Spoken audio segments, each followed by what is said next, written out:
Picture this: a merchant in ancient Babylon staring intently at the liver of a freshly sacrificed sheep, searching for hidden patterns that might reveal whether his next trade venture will bring wealth or ruin. Across the river in Egypt, a pharaoh's advisors study the flight patterns of birds, interpreting their movements as divine signals for the year's harvest taxes. These weren't just rituals, they were the economic forecasts of their time. Long before stock markets or interest rates, the fate of entire civilizations hinged on the whispers of the unseen, where priests and seers held as much power as bankers and traders do today. What if I told you that the first stock market wasn't a bustling exchange floor but a temple courtyard, where oracles and omens dictated the flow of goods and gold? From the silt-rich banks of the Nile to the bustling ports of the Indus Valley, fortunetelling wasn't merely about predicting personal futures, it was the backbone of state economies. Kings used it to set tax rates, merchants relied on it to time their voyages, and farmers planted their fields based on celestial signs. These practices were so deeply woven into daily life that refusing to consult the gods before a major decision would have been as reckless as ignoring a modern-day financial advisor. But here's the twist: these ancient systems weren't as irrational as they might seem. Behind the smoke and symbols lay sophisticated methods of risk assessment, crowd psychology, and even early forms of data analysis. The liver of that Babylonian sheep, it was meticulously mapped into zones, each correlating to different economic outcomes. The stars that guided Egyptian tax policies followed cycles as predictable as our quarterly reports. So how did these civilizations build thriving economies on the language of the divine? That's the mystery we're about to unravel. Together, we'll journey into the heart of Mesopotamia's temple archives, decode the oracle bones of the Shang Dynasty, and uncover how the invisible hand of the gods shaped the very first global trade networks. By the end, you'll never look at fortune cookies or fiscal policy the same way again. In ancient Mesopotamia, a merchant wouldn't dare load his caravan with goods without first consulting a baru, a priest trained in the art of liver divination. These specialists weren't just mystics, they were the ancient world's equivalent of risk analysts, turning the chaotic patterns of nature into actionable economic advice. Imagine a clay tablet from 2,000 years before the Common Era, recording not just the cracks in a sheep's liver, but the subsequent trade routes taken or avoided based on those readings. This was data-driven decision-making wrapped in the language of the divine. The pharaohs of Egypt took it even further. Before setting grain taxes for the year, they dispatched scribes to document the behavior of sacred ibises along the Nile. A flock flying east might signal a bountiful harvest, justifying higher taxes, while birds scattering westward could warn of drought, prompting relief measures. These weren't arbitrary guesses, they were systematic observations honed over generations, blending environmental science with spiritual belief.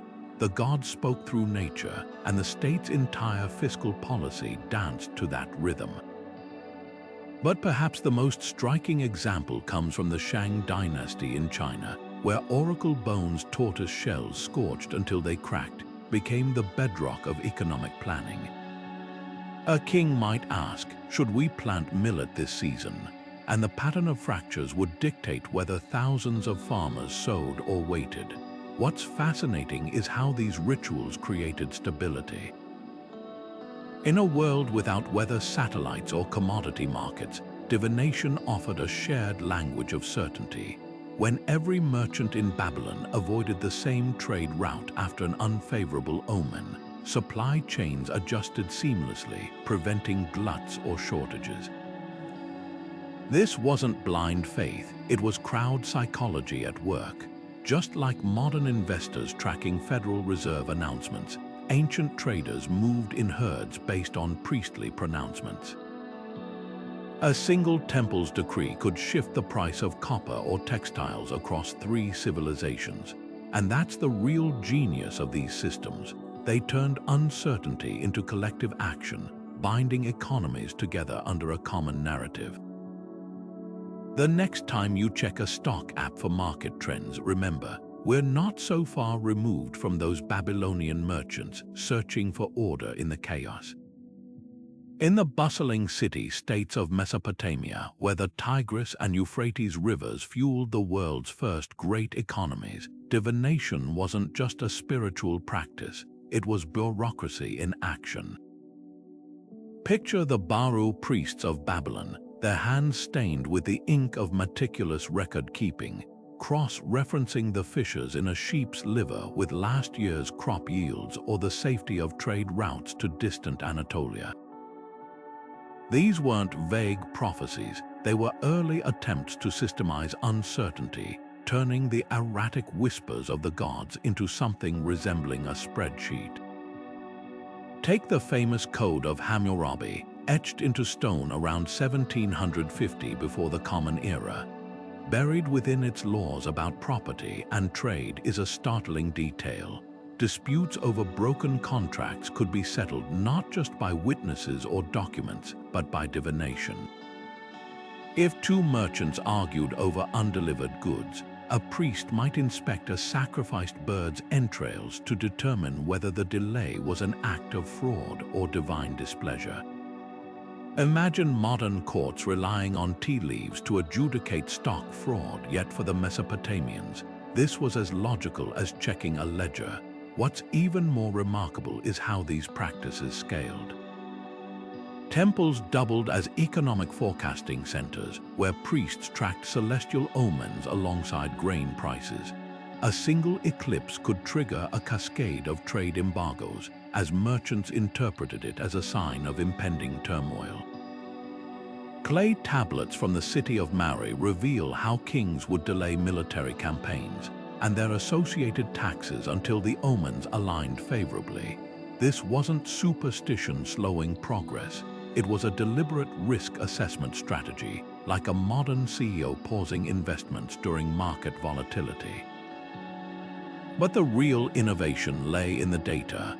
Mesopotamians didn't just observe patterns, they archived them. Thousands of cuneiform tablets survive today, detailing how a specific liver anomaly in month X historically correlated with drought, or how a particular star's position preceded a spike in copper demand. In essence, they were building the first economic models, using centuries of ritual observations to predict outcomes. When a priest declared the 17th day of the month unlucky for shipping, he wasn't guessing. He was citing precedent, much like an analyst today might warn against holiday season stock dips based on historical trends. This system worked because everyone bought into it. From the king setting tax rates to the farmer planting barley, shared belief in divination created a synchronized economy. If the temples announced that the gods favored sesame over wheat, prices adjusted before the first seed was sown. It was a self-fulfilling prophecy, yes, but also a remarkably efficient way to coordinate mass decision-making without modern communication. In a world where bad information could mean starvation or ruin, the certainty of divination, however illusory, kept the wheels of commerce turning. So the next time you refresh a stock ticker or check a weather app, remember, we're still searching for patterns to tame chaos, just with algorithms instead of animal livers. Now let's sail down the Nile to ancient Egypt, where the rhythm of the river didn't just dictate life, it dictated the entire economy. Here, oracles weren't tucked away in shadowy corners. They were front and center in the granaries, the tax offices, even the pharaoh's throne room. Picture this: every year as the floodwaters receded, leaving behind fertile black soil, priests would descend to the banks not with plows, but with sacred texts and divination rods. The question wasn't just when to plant, but how much, because in a land where grain was currency, a bad prediction could mean famine or revolt. The system was astonishingly precise. High priests at temples like Karnak or Memphis would interpret dreams, study the stars, even observe the behavior of sacred animals like crocodiles basking on the Nile's banks. A sudden surge in crocodile numbers near Thebes, that might signal higher floods, prompting the state to allocate extra labor to reinforce irrigation canals.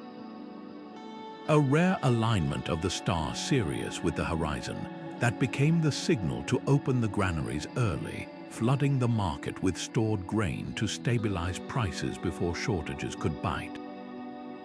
This wasn't mysticism, it was macroeconomic policy wrapped in ritual, and the stakes couldn't have been higher. Egypt's entire tax system revolved around the annual harvest, with scribes recording predictions and outcomes on papyrus scrolls that functioned like ancient balance sheets. If oracles foresaw a lean year, the pharaoh might slash grain taxes to prevent unrest. A prediction of surplus that meant greenlighting massive construction projects, knowing there'd be enough food to feed the army of laborers building pyramids or temples. The divine word didn't just shape spirituality, it determined whether a farmer kept his plot or a merchant sailed his cargo upriver. But the real stroke of genius was how Egypt turned prophecy into a feedback loop. Temples didn't just make predictions, they tested them. Records show priests comparing decades of flood predictions against actual Nile levels, refining their methods like early data scientists.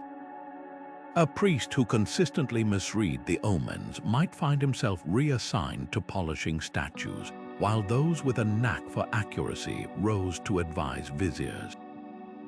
Over time, this created a self-correcting system where the most reliable diviners, whether by skill or luck, gained outsized influence, effectively becoming the central bankers of their day.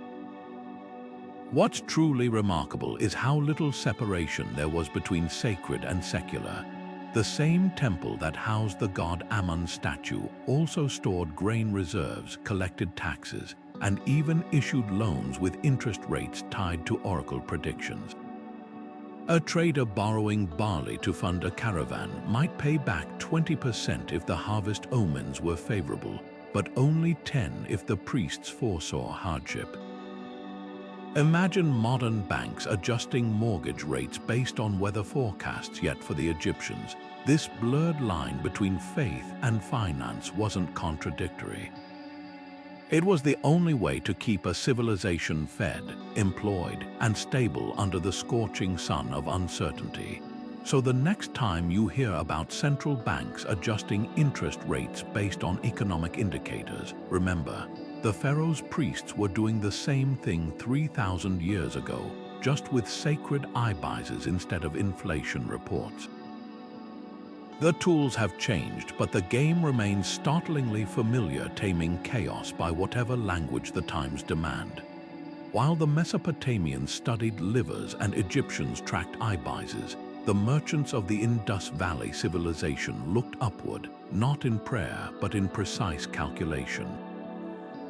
Their secret weapon, a celestial navigation system so advanced it would make modern logistics companies envious. Imagine a Harapan trader in the port city of Lothal, squinting at the night sky as he consults a clay tablet etched with star charts. The position of Orion's belt isn't just poetry to him, it's a business decision, signaling whether his shipment of lapis lazuli should sail tomorrow or wait another fortnight. Archaeologists have uncovered seals and weights engraved with zodiac-like symbols, suggesting these weren't random doodles but standardized celestial codes. A seal depicting a scorpion might indicate voyages should pause during certain lunar cycles, while a bull symbol could mark the ideal window for overland caravan departures. This wasn't mysticism, it was early risk management. By syncing trade movements with planetary patterns, Harapan merchants avoided monsoon storms, bandit-prone dry seasons, and even predictable shifts in regional demand. The brilliance lay in the data. Unlike the dramatic omens of Mesopotamia, Indus Valley divination was quietly mathematical. Excavations at Mohenjo-Daro revealed public wells positioned as astronomical markers, their shadows acting like giant sundials to signal trading seasons. A trader wouldn't just consult a priest, he'd check the alignment of city infrastructure against the stars, a system blending urban planning with economic forecasting. But here's what's truly groundbreaking. This celestial guidance created the world's first just-in-time supply chain. When archaeologists analyzed Mesopotamian records mentioning Melu, the ancient name for the Indus region, they found something peculiar.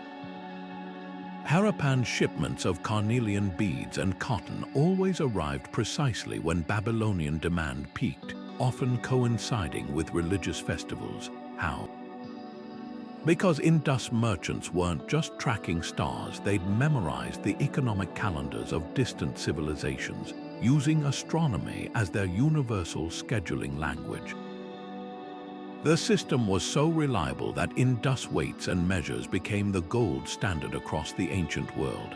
A dig in Oman found Harapan-style cubical weights alongside cuneiform tablets praising their unchanging fairness, proof that celestial consistency bred commercial trust. Even today, remnants of this system survive.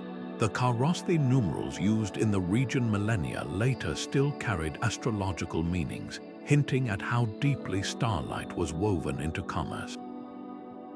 So next time you check a shipping app to see if your package is delayed, spare a thought for those Harapan traders. Their celestial spreadsheets might have been etched in clay instead of silicon, but the goal was identical, turning the chaos of time and distance into predictable profit. And they did it all without a single spreadsheet, just the endless sky and the wisdom to read its rhythms. Beneath the Shang Dynasty's royal palaces, scribes crouched over tortoise shells and ox scapulae, etching questions into the bone with a precision that would make modern accountants nod in respect. Will the harvest yield enough millet to lower taxes? Should the state increase bronze production for new coinage? These weren't idle curiosities. They were the economic forecasts of their time, burned into history literally by fire. When a heated rod cracked the bone, the pattern of fractures became a divine spreadsheet, guiding decisions that fed millions and funded armies. What's astonishing isn't just the practice itself, but how systematized it became. Archaeologists have uncovered over 200,000 oracle bones, many filed like tax records in royal archives. The questions follow a strict formula: date, diviner's name, topic taxes, war, crops, and the king's verification. This wasn't mysticism, it was bureaucracy with a spiritual veneer. A single bone might record that on the third day of the lunar month, Diviner Que asked whether raising silk tributes would anger the ancestors, with the king later annotating the outcome.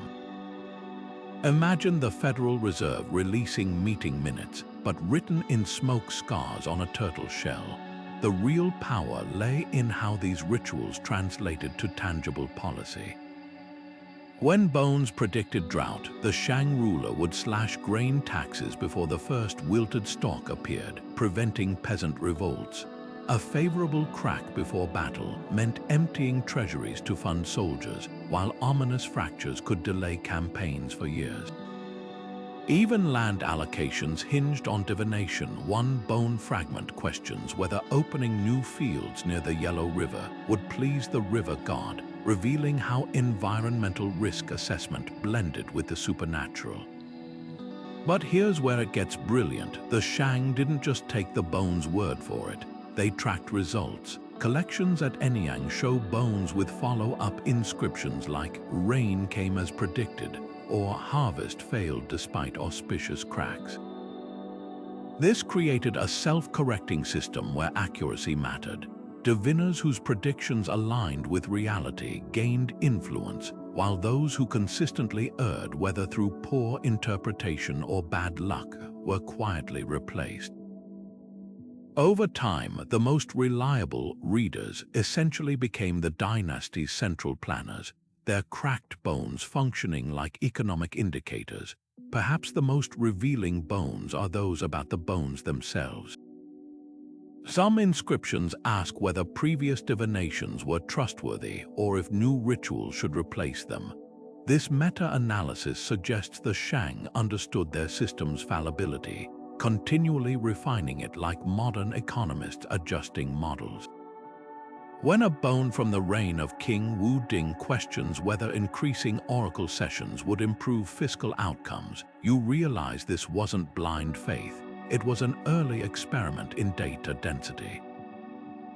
The system's legacy, a feedback loop that cemented royal authority. By framing economic decisions as divine mandates, Shang rulers made dissent unthinkable. If a tax hike bore the stamp of ancestral will, resistance wasn't just disloyal, it was sacrilege. Yet it also created surprising stability. When every farmer, merchant, and soldier believed the gods had blessed the harvest quota or military budget, compliance wasn't enforced, it was reflexive. In a world without credit ratings or stock markets, those cracked bones were the ultimate credit default swap, ensuring collective trust in the state's financial health. So the next time you see a CEO citing market signals or a politician invoking economic destiny, remember, the Shang perfected that playbook 3,000 years ago. They just used hotter tools. Consider the humble goat not just a source of milk or meat in the ancient world, but a living, bleating form of currency. When a Babylonian merchant led a goat up the temple steps, he wasn't just performing a ritual, he was making a calculated investment.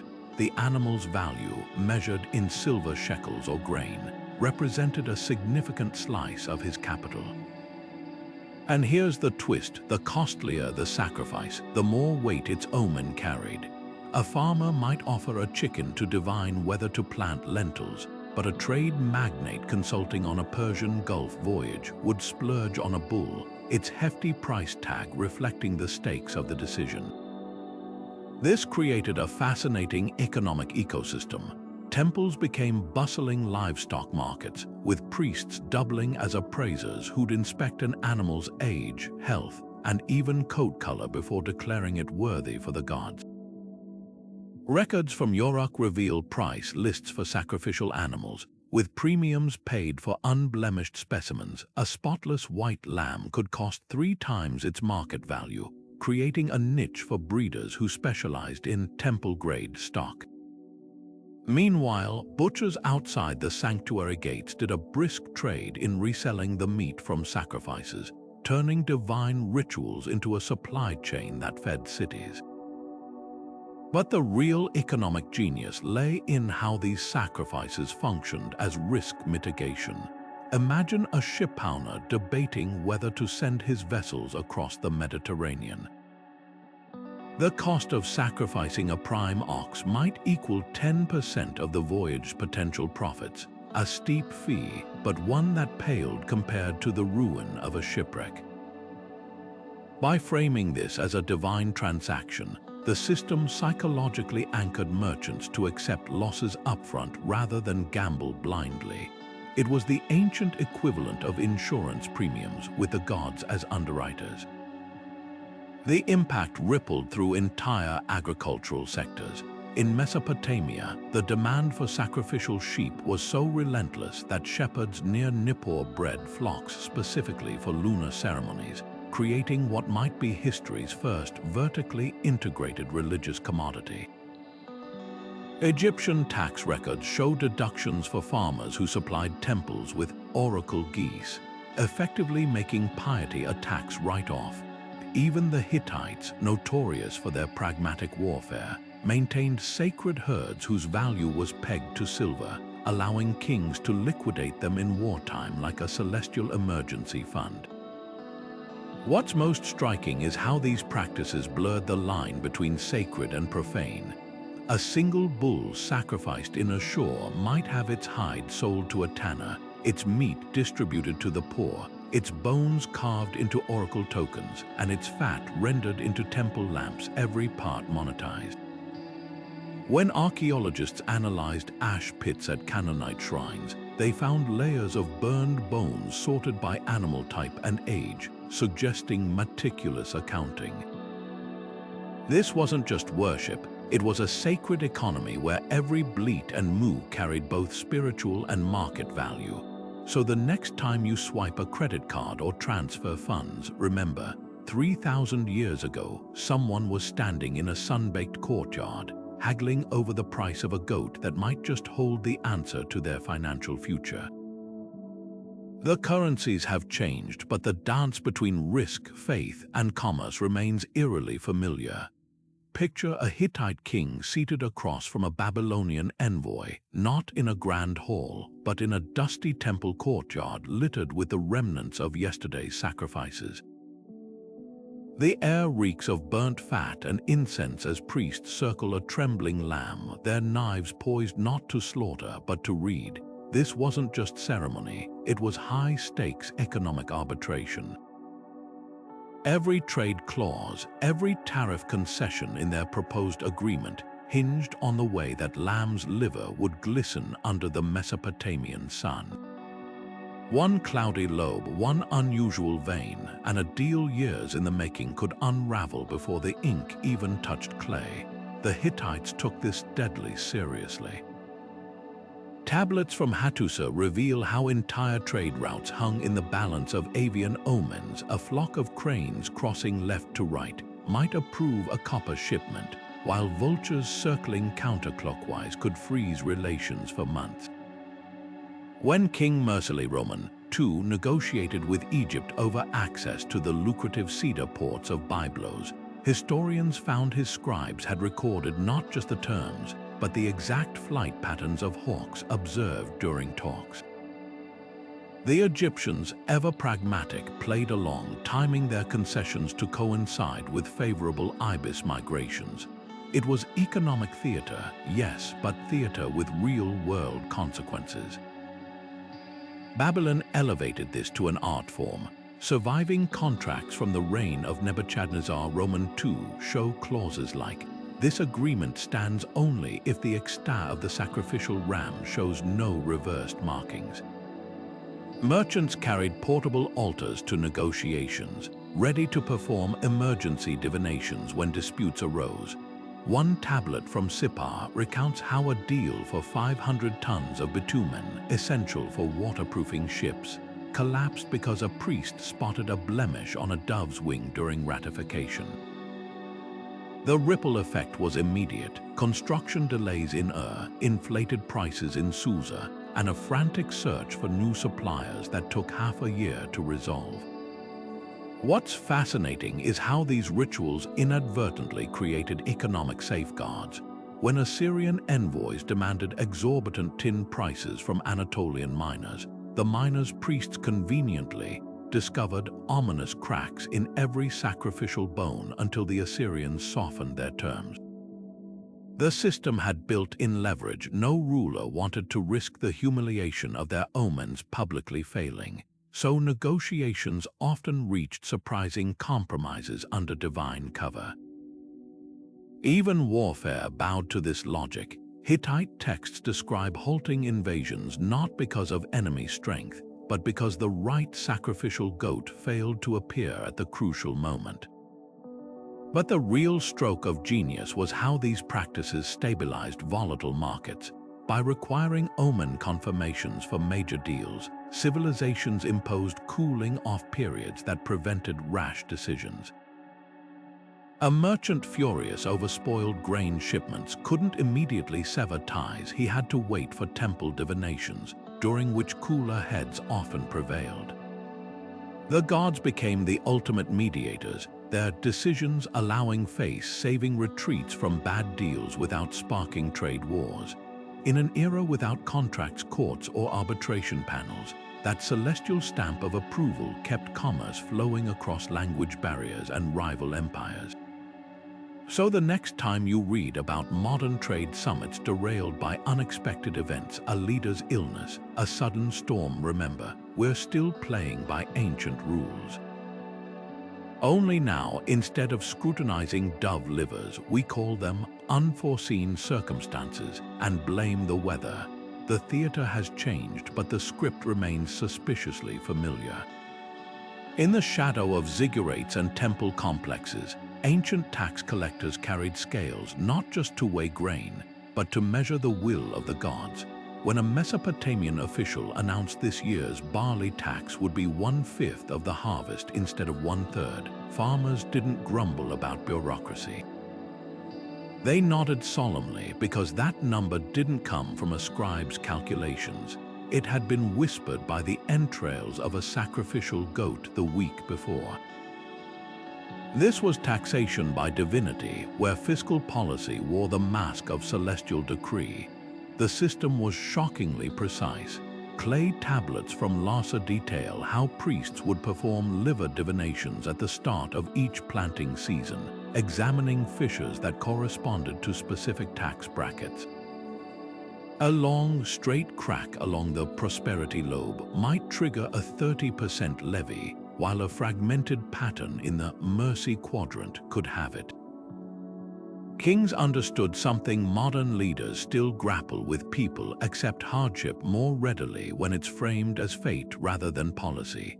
A poor harvest taxed at 40% under royal whim would spark revolt. The same rate justified by an eclipse or a flood of sacred rats became communal sacrifice. Egypt refined this to an art form. Before the annual Nile flood receded, priests at Elephantine would release a sacred crocodile into the river. If it swam east toward Thebes, taxes rose to fund grand construction projects. A westward turn meant relief measures, with granaries open to stave off hunger. The brilliance lay in the spectacle. Farmers gathered on the banks didn't see bureaucrats setting rates. They witnessed the god Sobek himself dictating their obligations through reptilian body language. But the Shang Dynasty took it furthest. Their oracle bones reveal questions like, if we raise the silk tax 3%, will the ancestors send locusts? Followed by follow-up inscriptions noting whether the prediction held. This created a feedback loop where taxation became a dialogue with the divine. When Bones predicted famine and the king lowered grain levies only to see a surplus, scribes didn't question the system. They concluded the ancestors had rewarded his piety with hidden bounty. The unintended consequence: fiscal stability. By pegging tax rates to omens rather than greed or desperation, rulers created natural guardrails. A king couldn't arbitrarily empty his subjects' coffers without risking divine retribution, and peasants accepted lean years as cosmic tests rather than exploitation. Temple archives from Ugarit show 3 consecutive years of tax relief after unfavorable eagle flights, evidence that even the most power-hungry monarchs hesitated to defy the gods' accounting. Yet the system had its loopholes. Smart rulers learned to consult the divine precisely when needed. A Babylonian tablet confesses how priests timed liver readings for cloudy days when lobes were harder to interpret, allowing flexible interpretations. Other texts hint at kings retiring diviners who produced too many inconvenient omens. The line between divine will and political theater blurred, but crucially, the illusion held. What's haunting is how these ancient practices echo today. When modern governments justify austerity as economic necessity or stimulus as responding to market signals, they're speaking the same language, just swapped animal entrails for inflation charts. The mediums change, but the human craving to frame financial pain as inevitable, even sacred, remains wired deep in our collective psyche. 3,000 years later, we still bow to invisible forces to explain why money must move. We've just replaced the trembling livers with trembling bond yields. The rhythm of ancient fields didn't follow weather alone. It pulsed to the silent cadence of the moon. In Mesopotamia, a farmer crouching over his plot didn't just eye the soil's moisture. He waited for the priest's signal from the ziggurate's heights, where the night sky was scanned for the slender crescent marking the month start. That flicker of moonlight wasn't just a celestial event. It was the starting pistol for plowing, planting, and paying debts. Lunar calendars etched on clay tablets reveal how tightly agriculture was lashed to these cycles. The month of barley sowing began not when the ground felt right, but when the moon stood in precise alignment with the Pleiades. A delay of 3 days might mean missing the optimal planting window, but acting before the omens cleared risked divine wrath and withered crops. This wasn't superstition, it was early supply chain management, when every farm in Sumer planted simultaneously based on temple declarations. Harvests hit markets in synchronized waves, preventing price crashes from staggered production. The stakes were staggering. A single misread lunar phase could cascade into disaster. Tablets from describe a year when priests prematurely declared the month of harvest, prompting farmers to cut grain still green. The result, half-ripe barley flooded markets, rotting before it could be stored, while late-season rains ruined the remainder. Famine followed, and the city's economy took 2 generations to recover. Conversely, when lunar eclipses were interpreted as warnings to delay planting, stockpiled seed grain often ran out before the revised sowing date, leaving fields barren. The moon's face didn't just guide, it governed. Yet the system's true genius lay in its flexibility. Unlike rigid solar calendars, lunar months could be stealthily adjusted. If winter lingered, priests might discover an extra day of the waning moon, buying time for fields to dry. Surviving administrative texts from Nippur show scribes juggling 2 parallel calendars, one tracking the actual moon, another reflecting adjusted divine timings that kept farming in step with climate realities. It was economic manipulation disguised as celestial obedience. Egypt refined this further. Their lunar observations were cross-referenced with the Nile's behavior, creating a hybrid calendar where celestial signs and river levels performed a delicate dance. A scribe's ledger from Thebes details how a low flood year coupled with a blood moon triggered emergency crop substitutions. Less water-hungry emmer wheat replaced barley across entire regions, all under the guise of lunar decree. The priests weren't just stargazers, they were the ancient world's central planners, using the moon's authority to enforce agricultural diversification. Even harvest taxes bent to lunar will. Mesopotamian tablets record how tax rates fluctuated based on the moon's appearance on key nights. A full moon during the harvest month might mean a 20% levy, while a thin crescent signaled a merciful 15%. This created a bizarre form of celestial accounting where the sky's whims dictated royal coffers. Farmers didn't protest because how do you argue with a god's math? The legacy of these systems lingers in our language. When we speak of lunatic stock market swings or phases of economic growth, we're unknowingly echoing an era when fortunes literally rose and fell with the moon. The stars may have guided sailors, but it was that silvery orb watched by anxious priests and desperate farmers alike that truly steered the ancient economy. One misread sliver of light and civilizations trembled. Walk into the temple of Enki in Eridu during the height of Sumerian power, and you wouldn't just see altars, you'd see vaults. Stacked floor to ceiling with clay jars, each one sealed with the imprint of a god's symbol, holding not just grain or silver, but something far more valuable, trust.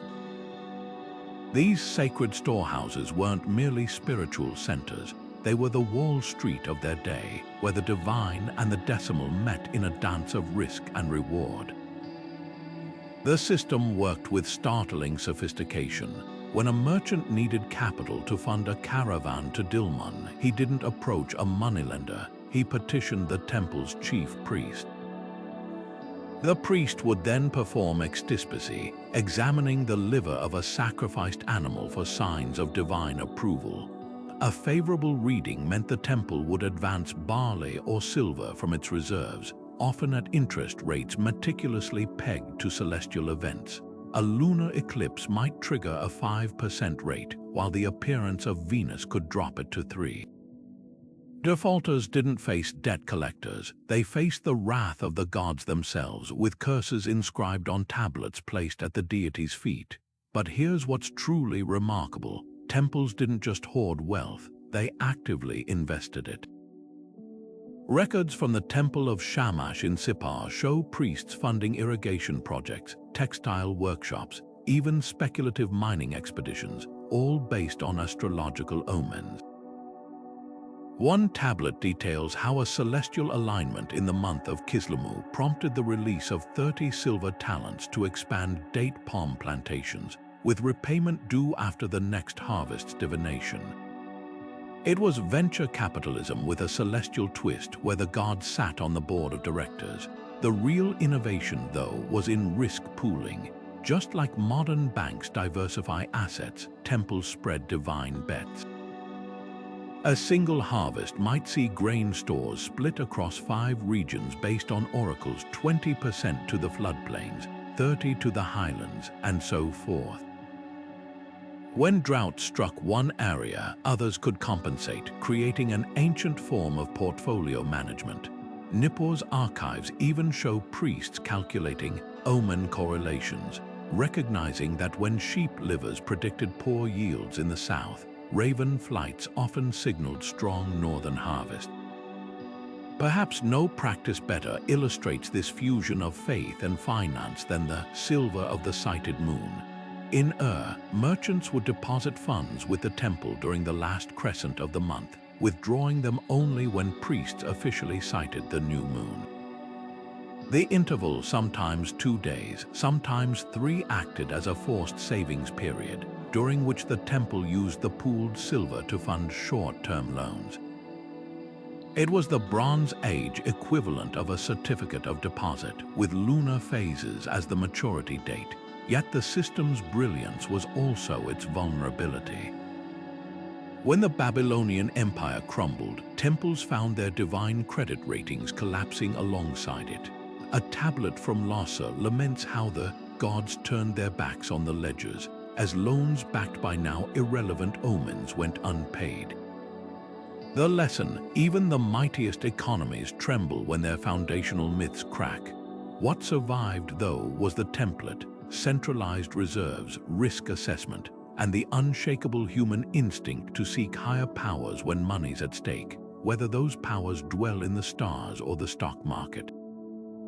Every merchant in ancient Nineveh knew the stories: the trader who ignored a priest's warning about a waning moon and watched his spices rot in a shipwreck, the caravan leader who pressed forward despite ominous crow calls only to be swallowed by a sandstorm with all his goods. These weren't just cautionary tales, they were the bedrock of commercial decision-making, where celestial signs carried the weight of modern-day market analytics. Take the case of a clay tablet from Mari, detailing how a copper merchant named Imlik Ilu abandoned a lucrative deal with Crete after a diviner spotted a blemish on a sacrificial pigeon's wing. The cost: a potential profit of 200 silver shekels, enough to buy a small estate. Yet scroll forward 6 months, and another tablet reveals how his competitor, who ignored similar omens, lost 3 ships to a storm the priest had foreseen. This wasn't blind faith, it was risk calculus wrapped in ritual. Merchants understood that defying the gods might yield short-term gains, but consistency in heeding omens built long-term survival. The system created fascinating economic distortions. In Babylon's marketplace, lapis lazuli from Afghanistan might suddenly triple in price, not because of scarcity, but because an eclipse rendered overland routes unclean for travel, choking supply. Persian Gulf pearls could sit unsold for months if the stars aligned against maritime trade, creating gluts that savvy merchants exploited by stockpiling during cursed seasons. Even labor markets bent to these forces. A tablet from mentions dockworkers demanding double wages during periods of unfavorable entrail readings, knowing their employers couldn't replace them without divine approval. What's most revealing is how these practices birthed early forms of insider trading.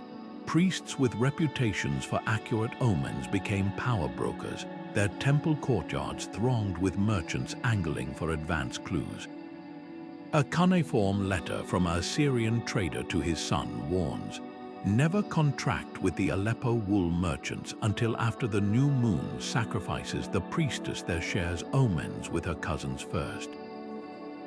Some temples even sold priority divination slots to wealthy traders, effectively monetizing access to the gods' whispers. Yet the system's greatest legacy was its psychological safety net. When droughts ruined crops or pirates plundered shipments, merchants could blame fate rather than poor judgment, a vital coping mechanism in an era without insurance. The records of merchant guilds show members pooling funds to compensate losses specifically attributed to divine displeasure, creating an early form of risk sharing. A trader might lose his cargo, but never his reputation, so long as he could prove the gods had turned against him. This duality, empirical knowledge versus celestial guidance, played out in family dynasties. Excavated archives from Canish reveal how one trading house flourished across 5 generations by strictly following liver divinations, while their rivals, who prioritized geographical knowledge and market trends, burned out in 3. The secret: the omen followers avoided catastrophic losses by occasionally skipping risky ventures that might have brought ruin, even if it meant missing windfalls. Their strategy wasn't about maximizing gains, it was about ensuring continuity, a lesson modern portfolio managers might recognize. By the twilight of the Bronze Age, this delicate balance began shifting. As astronomical knowledge improved, some merchants started cross-referencing omens with star charts, creating hybrid decision models. A Babylonian tablet from 1100 before the Common Era boasts of a trader who consulted both lunar phases and tide tables before shipping dates, an early glimpse of the empirical thinking that would eventually dethrone the oracles. But for over 1,000 years, the marketplace pulsed to the rhythm of sacrificial smoke and cracked bones, where every transaction carried invisible signatures from the divine. When the Hittite king Muwatalli II gathered his generals to plan an assault on Egyptian-held Syria, the decision didn't hinge on troop numbers or supply lines alone. Instead, priests crowded around a shallow pit where a freshly slaughtered ram's liver steamed in the morning air. The fate of empires and the economic survival of entire regions balanced on how the light caught the organ's grooves and ridges. A war launched under favorable omens could flood the royal coffers with captured gold and slaves. One begun against divine warnings might drain a century's accumulated wealth in months of fruitless campaigning. Ancient military logistics were steeped in this paradox. On one hand, victory promised staggering economic windfalls, the sack of Babylon by the Hittites in 1595, before the Common Era reportedly yielded over 24 tons of silver, enough to fund the kingdom's infrastructure for a generation. Yet the same tablets that boast of these hauls also record how a single, inauspicious flight of vultures could freeze armies in place for months, bleeding treasuries dry as soldiers sat idle.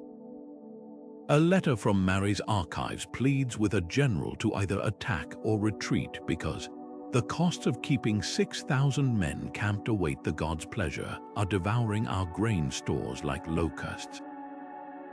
The economic calculus extended beyond battlefields. When Assyrian diviners interpreted a solar eclipse as forbidding campaigns, the ripple effect strangled trade networks.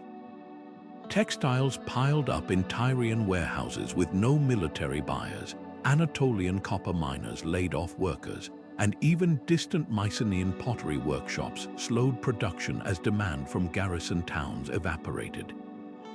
Conversely, a favorable omen could trigger economic frenzies. Merchants in Ugarit stockpiled weapons and donkeys when priests declared Mars aligned favorably, knowing armies would soon march and prices would soar. Some of history's most pivotal economic collapses trace back to these divine military gambles.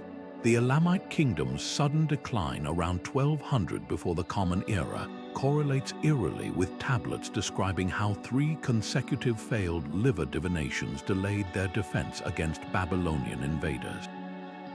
By the time they finally fought, their emptied treasury couldn't pay mercenaries, leading to a rout that toppled the dynasty. Even the legendary Hammurabi nearly bankrupted Babylon after ignoring unfavorable extispicy, results to pursue a personal vendetta against Rim-Sin of Lhasa, a campaign that lasted 6 grueling years instead of the predicted 6 months. Yet for all its unpredictability, the system had a brutal economic logic. By making war contingent on omens, civilizations imposed natural brakes on conflict exhaustion.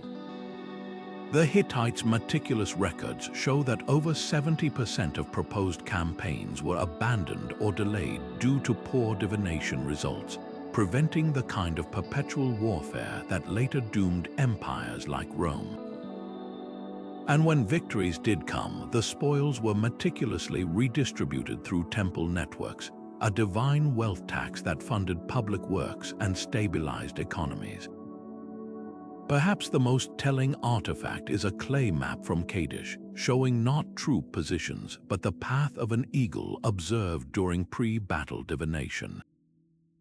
That bird's flight determined whether 2 superpowers clashed or negotiated, whether trade routes opened or closed, whether thousands lived in prosperity or starved.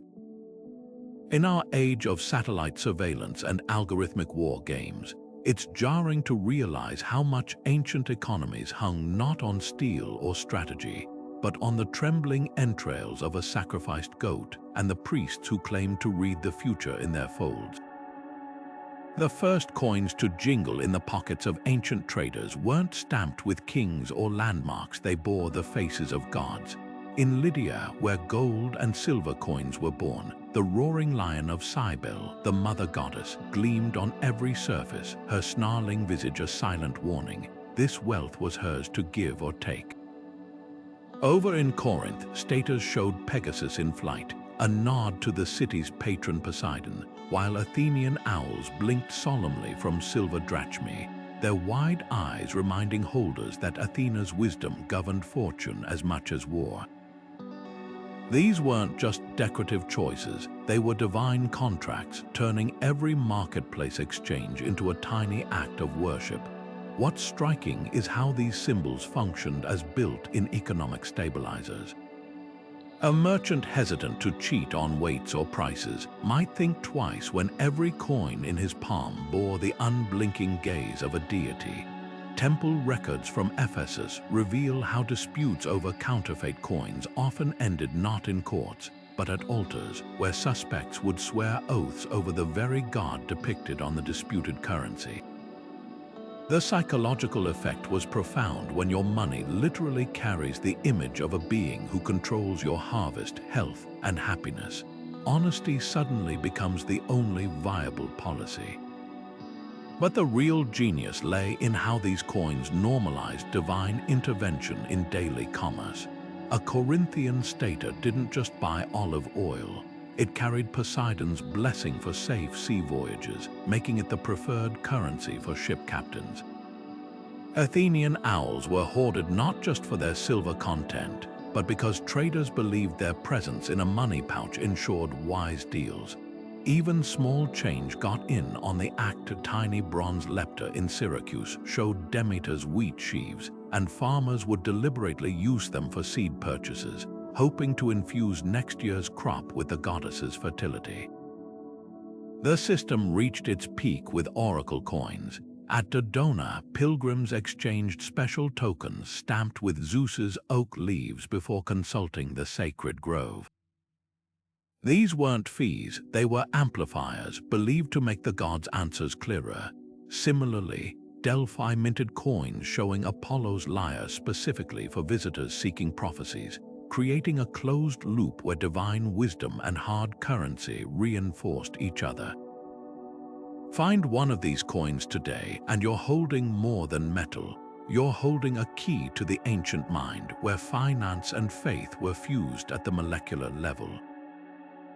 Perhaps no artifact captures this duality better than the Persian daric. Stamped with a crowned archer, some say the king, others insist it's the god Ahurmazda. These gold pieces became the reserve currency of the ancient world precisely because of their ambiguous divinity.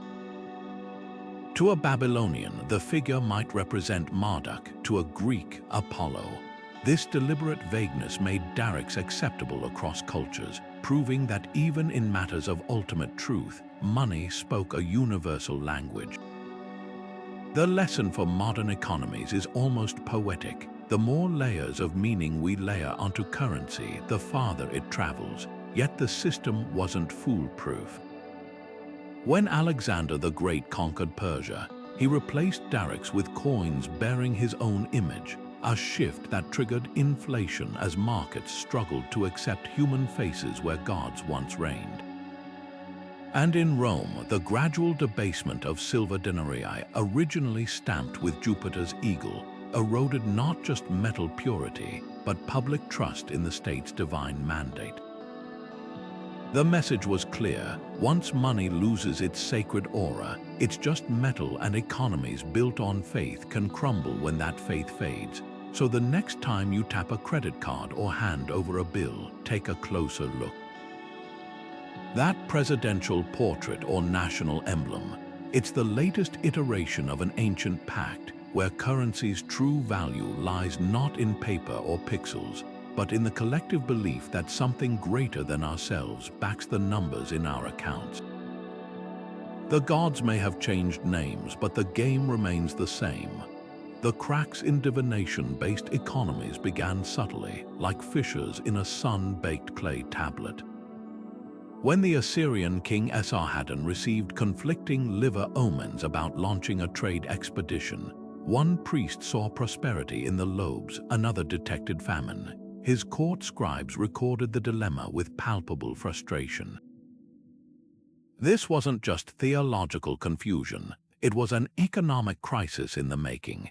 Delayed decisions meant missed trading windows, and inconsistent readings created wild price swings as merchants scrambled to interpret which omen to trust. The system that had stabilized Bronze Age markets became its own worst enemy in an age of expanding empires and complex trade networks. Standardized weights and measures emerged as the quiet revolutionaries. In the bazaars of Phoenicia, merchants grew weary of haggling over barley shekels, blessed by rival temples. Why pay a premium for oracle-certified weights when a simple bronze cubit rod could measure cloth the same way in Tyre as in Memphis? A cuneiform letter from a Mesopotamian merchant to his son lays bare the shift.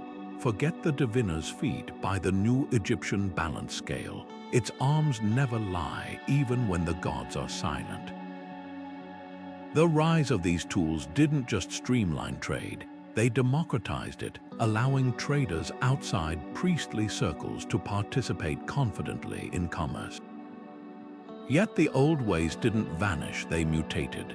When Alexander the Great's generals divided his empire, they still consulted oracles before minting new coins or setting taxes. Roman senators sneered at haruspicy in public while privately paying Etruscan seers to inspect animal entrails before major infrastructure investments. The dichotomy was stark. Official policy embraced rational systems, but individual actors clung to ritual. A first-century merchant ledger from Ostia records the cost of both harbor fees and a private augury to ensure Neptune's favor for the same shipment, revealing how superstition became a shadow economy running parallel to formal institutions. The most enduring legacy lies in language itself. When we speak of lucky breaks, gut feelings, or reading the signs, we're channeling the vocabulary of divination-based commerce. Modern traders still joke about sacrificial lambs when cutting losses, while Japanese business owners place Menki Nikko fortune cats near cash registers, direct descendants of Babylonian shopkeepers positioning lambs' livers near their stalls. Even Wall Street's animal spirits metaphor owes more to ancient extispicy than to Keynesian economics. Perhaps the final irony lies in how divination's collapse paved the way for its revival. When the Black Death shattered medieval Europe's faith in reason, merchants briefly resurrected liver reading from classical texts, desperate for any edge against an invisible foe. Today's algorithmic trading, with its inscrutable black box predictions, unnervingly mirrors the old priestly monopoly on interpreting the unseen. The tools have changed, but the human craving to see patterns in chaos and to profit from them remains as stubborn as ever. While Babylonian priests scrutinized sheep livers for economic guidance, their neighbors in Elam were busy inventing something radically different: the world's first accounting ledgers. These two systems couldn't have been more opposite. One sought truth in the trembling entrails of sacrificed animals, the other in neat columns of cuneiform numbers etched onto clay tablets. Yet both emerged from the same fundamental human need to predict and control the chaotic flow of resources in an uncertain world. Consider the contrast. In a merchant might delay a copper shipment because a diviner spotted an ominous vein pattern in a goat's liver. Meanwhile, just across the Zagros Mountains, an Elamite trader would consult clay tablets recording last year's copper prices during the same lunar month, adjusting his strategy based on historical averages rather than supernatural signs. Both approaches aim to manage risk, but where Mesopotamia looked upward to the gods, Elam looked backward to data. The archaeological record shows this divergence in stunning detail.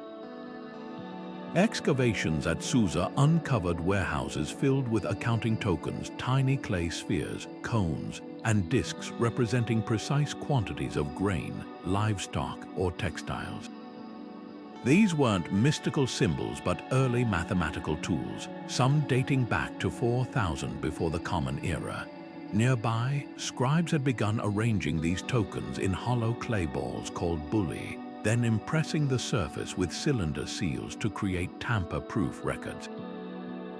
It was the birth of double-entry bookkeeping, centuries before the first liver was ever sliced open for divination. Yet the most fascinating aspect isn't the differences, it's how often these systems overlap. Temple archives in Nippur reveal priests performing liver divinations right beside shelves of tax receipts, blending celestial guidance with earthly arithmetic. A single transaction might involve 3 steps: consulting omens to approve the deal, calculating prices using standardized measures, then sealing the contract with an invocation to Shamash, god of justice. This hybrid approach suggests ancient economies weren't choosing between faith and facts, they were trying to harness both. The tension between these worldviews shaped economic history in unexpected ways. When drought struck Mesopotamia, the response was often more sacrifices and prayers. In Elam, scribes redistributed grain based on census data showing which districts had surplus. When trade disputes arose, Babylonians might settle them through trial by ordeal, making accusers plunge into the Euphrates to let the river god decide their truthfulness. Elamites preferred pulling up last year's contracts. Both systems worked until they didn't. What ultimately tipped the scales? Climate change. As the Bronze Age collapse brought unpredictable weather around 1200 before the Common Era, divination-based economies struggled to adapt. How do you interpret sheep livers when familiar patterns vanish? Meanwhile, accounting-driven societies could at least compare current shortages against past crises, finding stopgap solutions. The lesson written in clay and blood was clear: when the gods fall silent, numbers still speak. Yet the old ways never fully disappeared. Even today, traders speak of gut feelings alongside spreadsheets, and CEOs consult both data analysts and astrologers. The human mind still craves that ancient duality, the comfort of higher meaning paired with the clarity of cold calculation. Perhaps those Babylonian priests and Elamite accountants were more alike than different, just two sides of the same eternal coin, our endless quest to bring order to chaos, whether through prayer or percentages. At the smoky mouth of the Delphi oracle, where vapors rose from the earth like the breath of gods, a woman's voice shaped the fortunes of nations.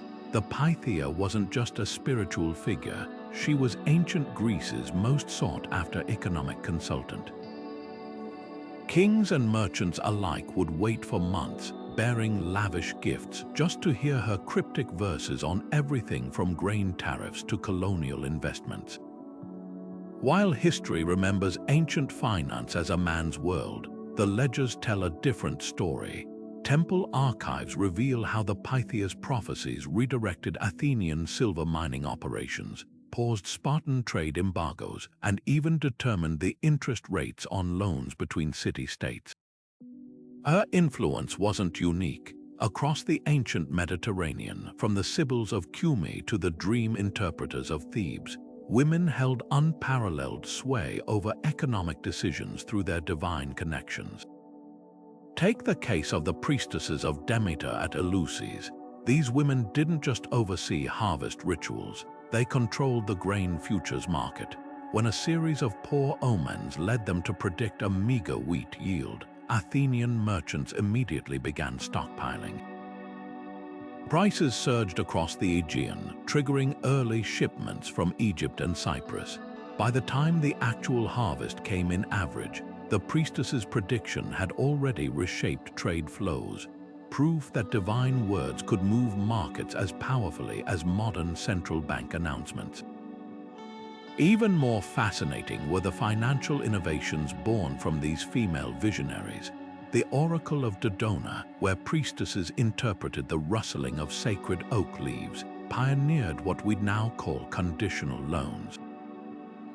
Surviving lead tablets show merchants asking questions like, if we lend 30 minas to the Corinthians, will they repay with interest?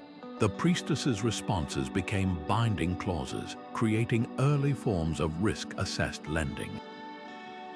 At the Temple of Hera in Argos, priestesses maintained a divine credit score system recording which merchants consistently followed oracle advice and which ignored warnings, effectively creating the ancient world's first trust metrics for trade partnerships.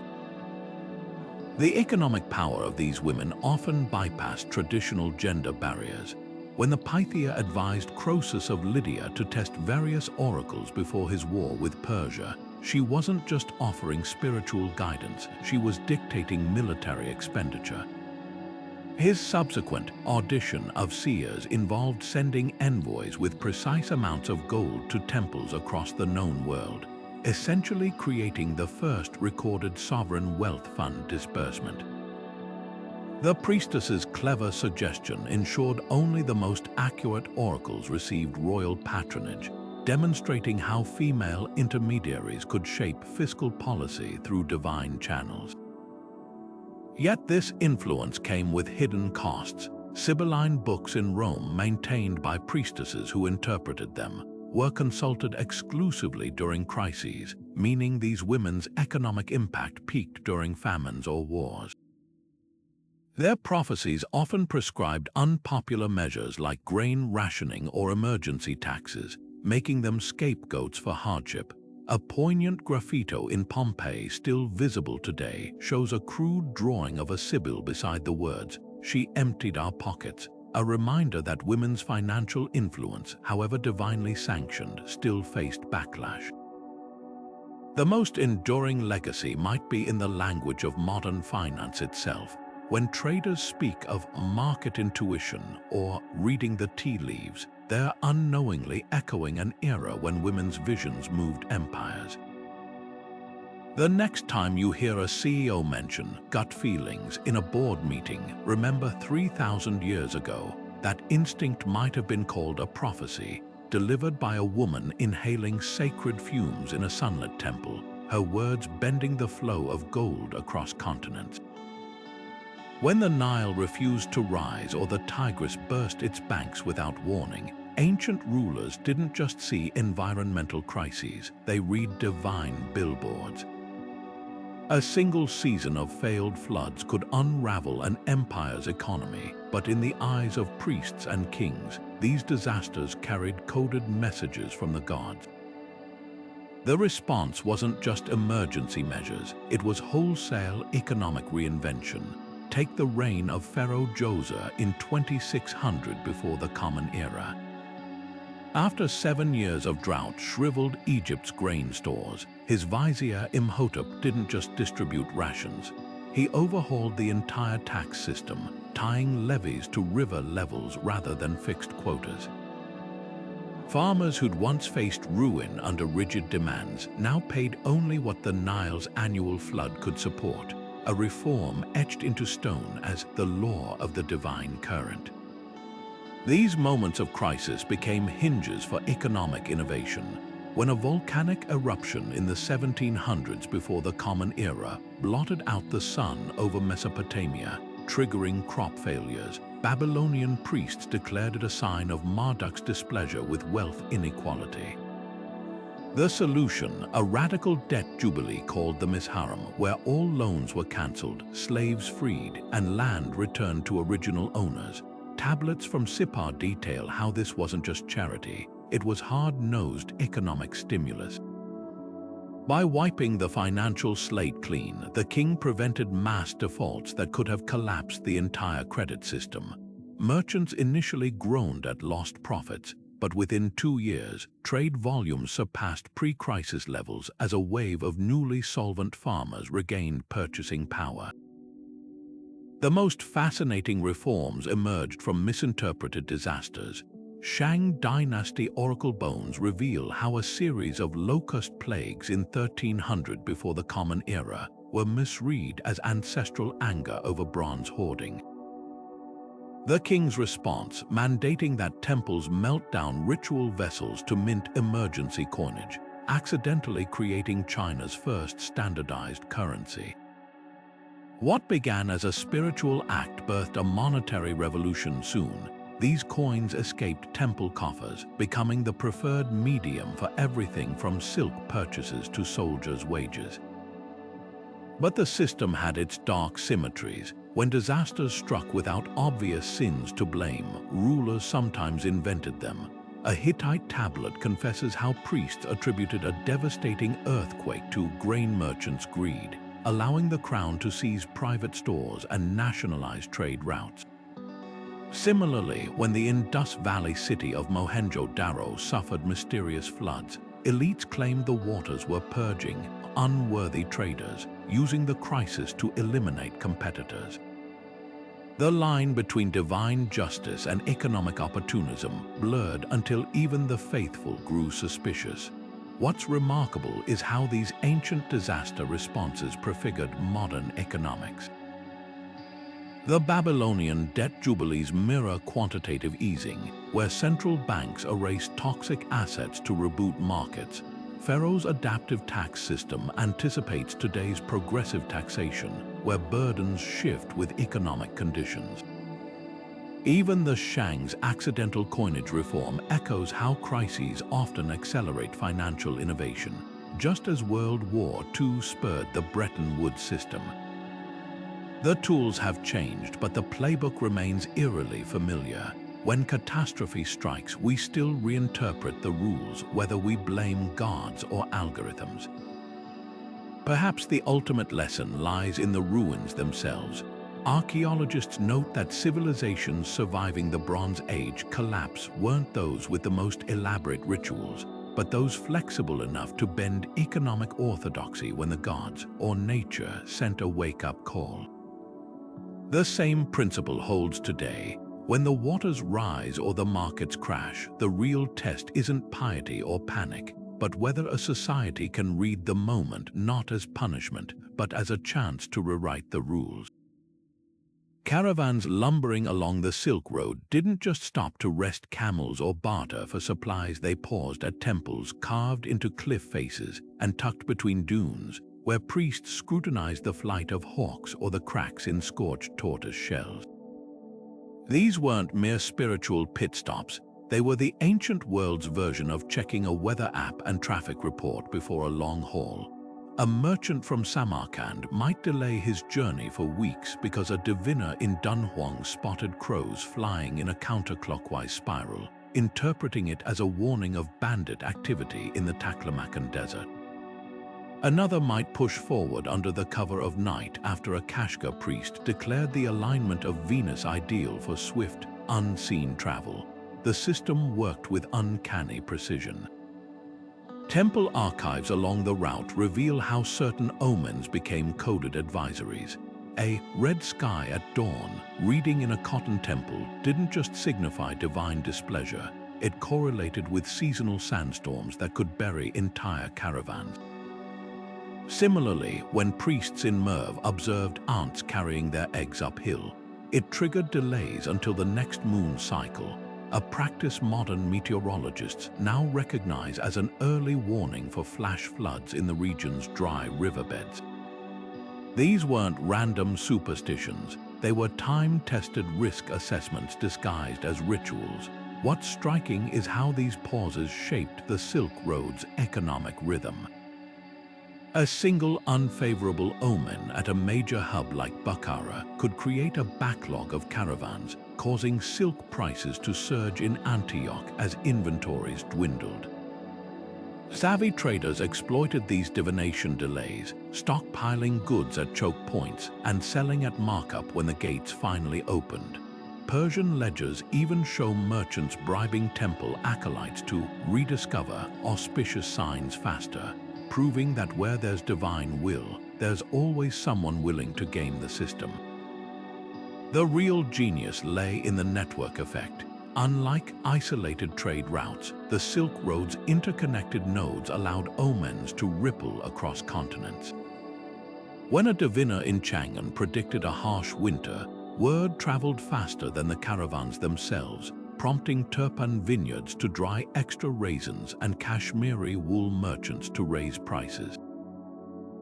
By the time the first snows fell, markets from Rome to Loyang had adjusted, all because one priest read a sheep's liver as predicting an early frost.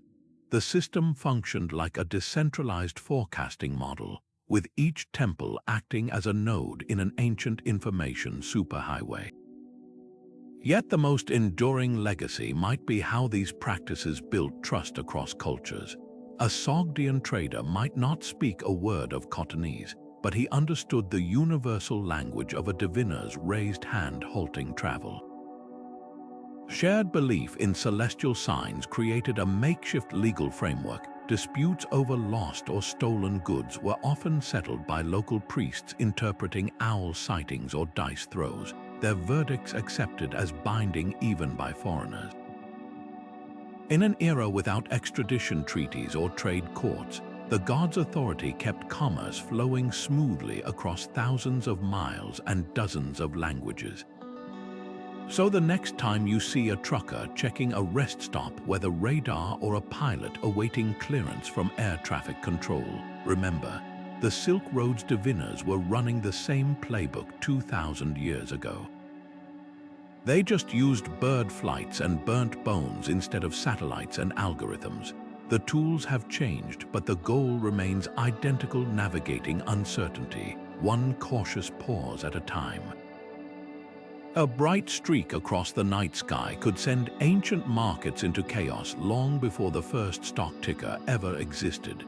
When a comet blazed over Mesopotamia in 1140 before the Common Era, cuneiform tablets from describe how grain prices tripled within days, not because of actual shortage, but because priests interpreted the celestial visitor as a sign of impending famine. Merchants scrambled to hoard supplies, farmers refused to sell their upcoming harvests, and suddenly, the omen became a self-fulfilling prophecy. This wasn't isolated panic. Temple records across civilizations show how celestial events functioned as ancient volatility triggers, moving markets with the same force as modern economic indicators. The mechanics of this astrological economics were surprisingly systematic.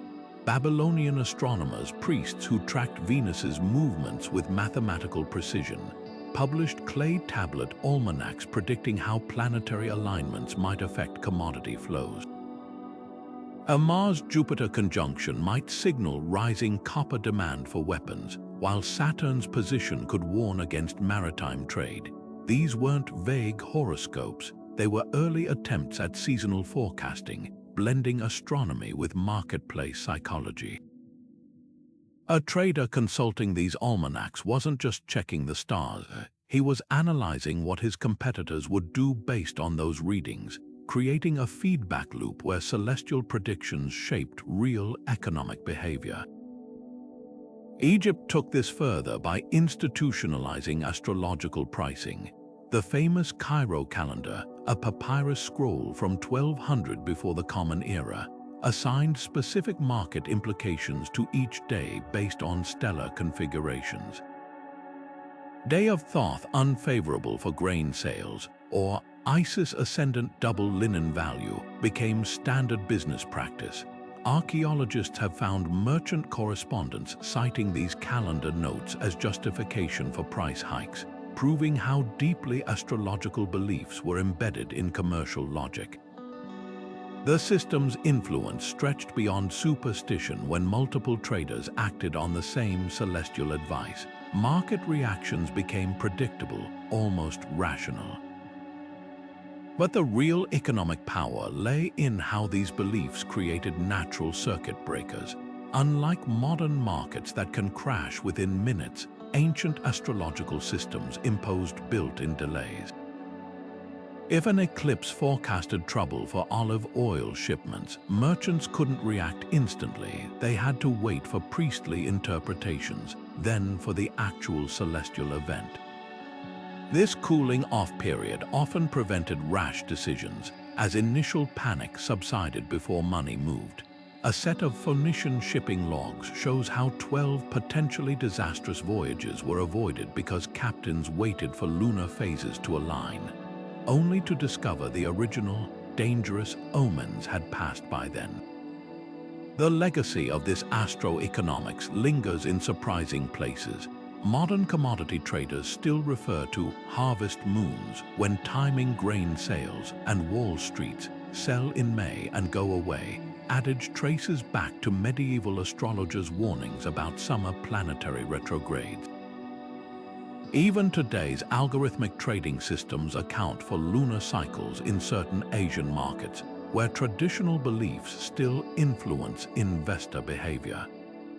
The celestial bodies may no longer be gods, but their ancient rhythms still whisper through the global economy, proving that some market forces transcend both time and technology. Even in societies where the gods supposedly spoke through animal livers and bird flights, human greed found a way to whisper its own interpretations. The Code of Hammurabi, etched in stone nearly 4,000 years ago, doesn't just outline laws for trade and property. It dedicates an entire section to prosecuting diviners who speak false omens. The prescribed punishment, being drowned in the very rivers they claimed could cleanse guilt. This wasn't just about maintaining spiritual purity. It was about protecting the economy from what we'd now call insider trading. Take the case of a clay tablet from Sippar, recounting how a priest named Etel Pi Marduk was caught altering sacrificial animal livers with a hidden knife. His scheme, creating artificial famine omens to spike grain prices, then secretly selling his own stockpiles at inflated rates.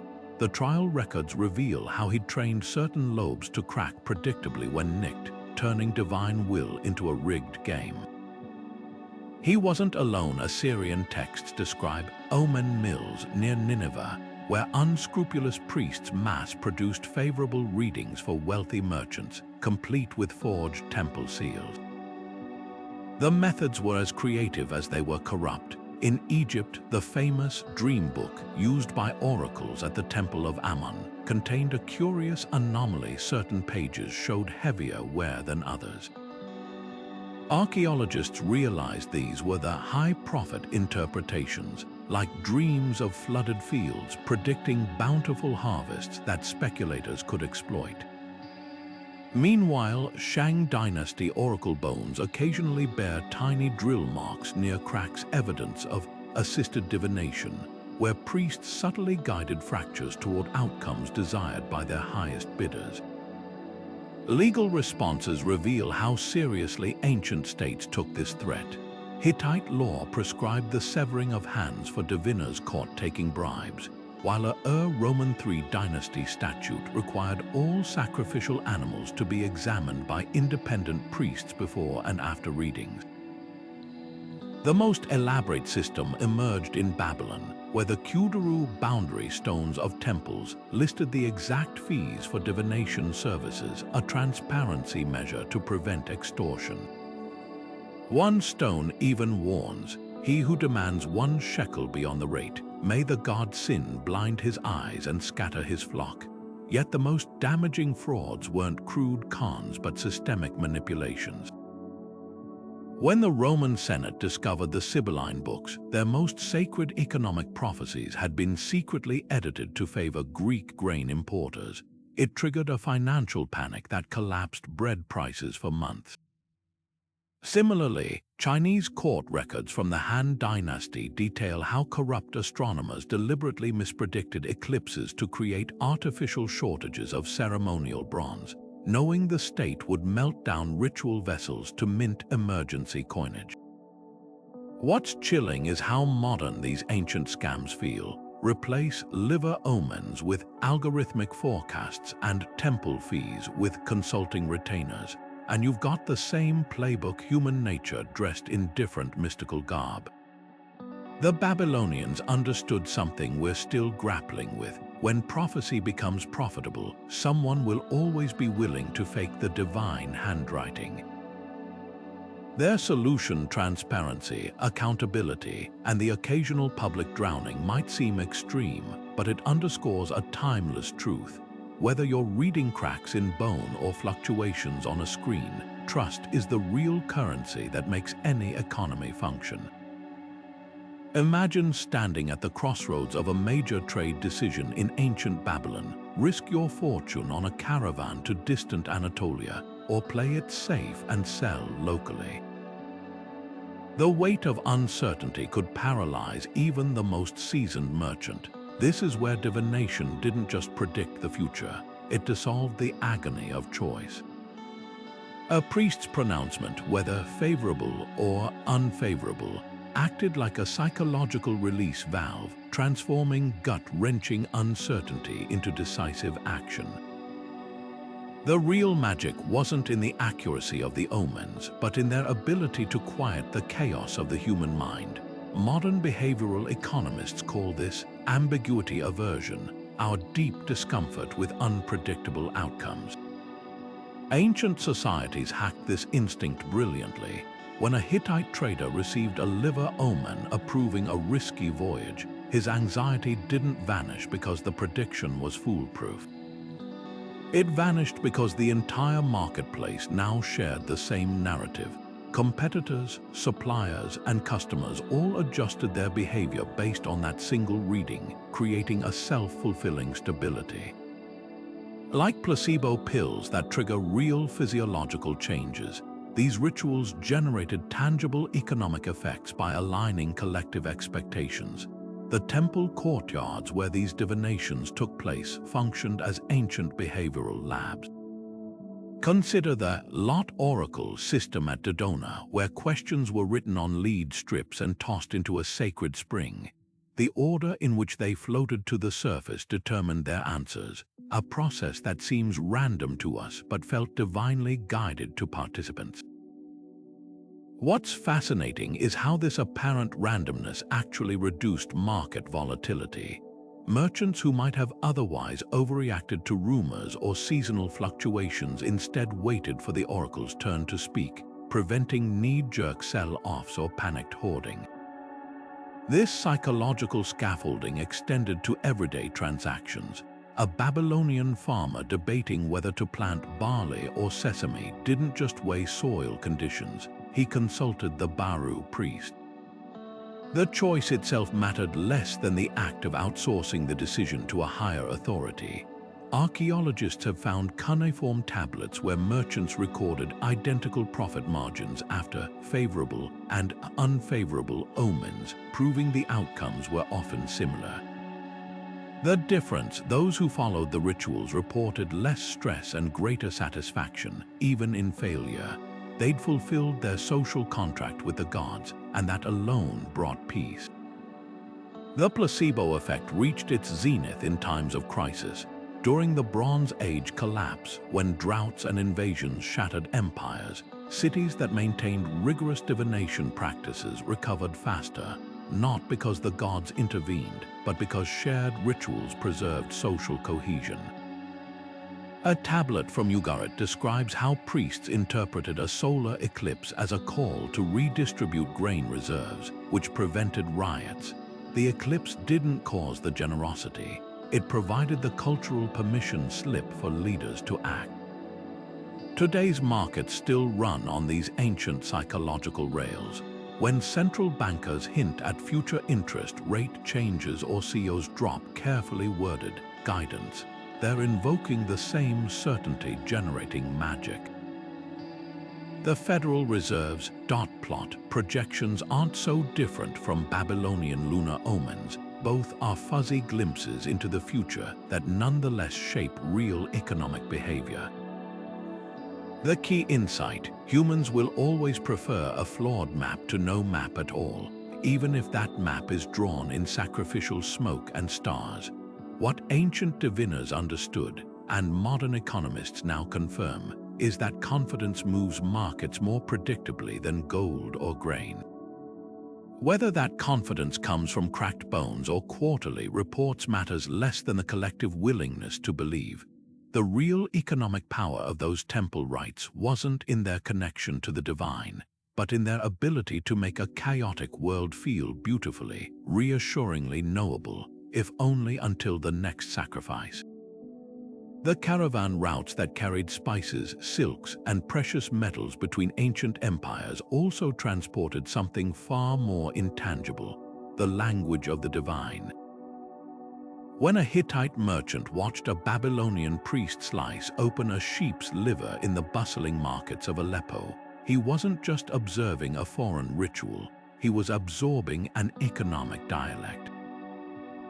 Within decades, clay tablets at Hattusa, the Hittite capital, show liver divination manuals translated word for word from Babylonian cuneiform, complete with marginal notes adapting the interpretations for Anatolian trade conditions. This wasn't mere cultural borrowing. It was the birth of a shared financial grammar, where cracks in a liver's lobes meant the same thing whether you were bargaining for tin in Canish or lapis lazuli in Ur. The speed of this cross-pollination was staggering. Archaeologists tracing the spread of extispacy, the technical term for organ divination, found identical liver models in Egyptian, Assyrian, and Elamite temples within 2 generations of their first appearance in Mesopotamia. These weren't crude copies but localized adaptations. A Babylonian liver's prosperity quadrant might predict grain prices, while its Hittite counterpart focused on mining yields, yet both systems used the same foundational map of the organ. Merchants moving between empires could literally speak the same divinatory language, reducing transactional friction in markets where no common verbal tongue existed. Perhaps the most vivid evidence comes from Ugarit, the cosmopolitan port city where Minoan, Mesopotamian, and Egyptian cultures collided. Excavated merchant houses contain hybrid divination kits, Babylonian-style clay liver models stored beside Egyptian dream books and Cypriot oracle bones. A single trader might consult all 3 before finalizing a deal, creating a blended system where the flight patterns of Aegean seagulls could override a Mesopotamian liver reading if local priests deemed them more reliable. This wasn't confusion, it was pragmatism. When gold flowed across borders, the gods were expected to keep up. The real economic breakthrough came from standardized omens. When the Hittites adopted Babylonian celestial signs but gave them fixed exchange rate equivalents, a favorable Jupiter alignment meant a 10% discount on Anatolian copper. They created history's first cross-border pricing guide. Suddenly, a merchant from Asher could walk into a Hittite marketplace, knowing exactly how starlight translated into silver. Temple archives at Emar reveal how these shared systems prevented trade wars. When a disputed lunar omen threatened to halt tin shipments between Mari and Ebla, priests from both cities convened to reconcile their interpretations, essentially holding the ancient equivalent of a central banking summit.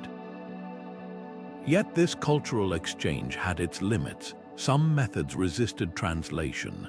The Shang Dynasty's oracle bones never caught on beyond Chinese-influenced regions, likely because their crack patterns were too tied to local ancestor worship. Similarly, Egyptian dream interpretation relied on Nilotic symbolism that baffled Mediterranean traders. The systems that thrived were those that balanced specificity with flexibility, much like modern financial instruments that work across jurisdictions but allow local customization. The legacy of this divinatory globalization lives on in unexpected places. Today's commodity traders still use terms like lunar cycles for agricultural contracts, while maritime insurance retains echoes of the old practice of consulting bird flights before setting sail. The real lesson from these ancient markets isn't just about shared beliefs, but about how civilizations build trust when hard currency isn't enough. When a Hittite and a Babylonian could point to the same discoloration on a sheep's liver and instantly agree on its economic meaning, they were doing more than predicting the future.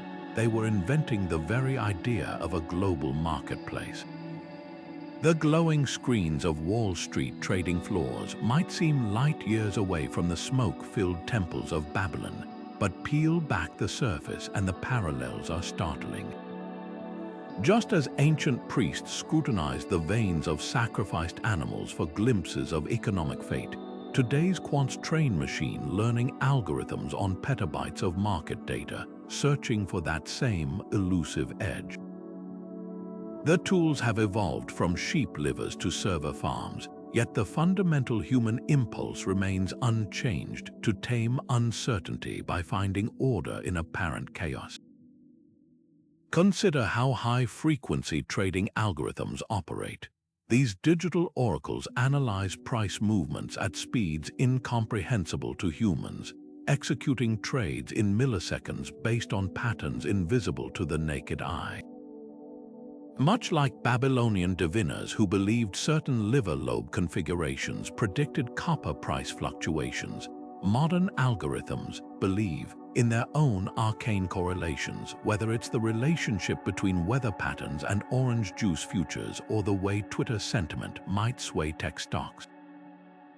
Both systems rely on interpreting ambiguous signals. Both can trigger cascading market reactions, and both occasionally produce spectacular failures when their prophecies collapse. The psychological underpinnings reveal even deeper connections. Ancient merchants paid handsomely for temple divinations, not because they were infallible, but because they provided psychological comfort in the face of uncertainty. Fast forward to today, where hedge funds spend millions on proprietary algorithms, knowing full well that many will underperform. Yet the mere act of deploying complex systems soothes the terror of trading blind. Behavioral economists call this the illusion of control, and it's as present in the C-suite as it was in the ziggurat. What's particularly fascinating is how both systems create self-fulfilling prophecies. When enough Babylonian traders acted on the same liver omens, their collective movements made the predictions come true. If priests declared the gods favored sesame over barley, the resulting rush to plant sesame would indeed make it more profitable.